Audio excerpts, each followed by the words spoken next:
Percorrendo la parte centrale della città, ma anche esaminando la pianta topografica di Udine rilevata nel 1880, si nota che, parallelamente alla roggia detta di Palma, alla destra di essa, e cioè verso occidente, a cominciare dal portone di San Bartolomeo, decorre un terrapieno, a volte interrotto e spesso coperto da fabbricati o chiuso tra muri, che arriva fino all'ospitale. Il Castelliere di Udine, nei limiti che gli ho assegnati, occuperebbe un'area all'incirca poco più che tripla della media degli altri castellieri conosciuti della pianura friulana, che pure variano tra loro e discretamente in grandezza. Il colle avrà servito di vedetta o avrà albergato una parte della popolazione.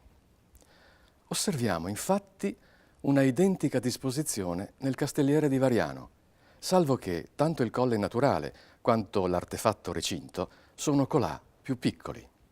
Il Castelliere di Udine doveva essere pertanto di gran lunga il più notevole di quelli friulani.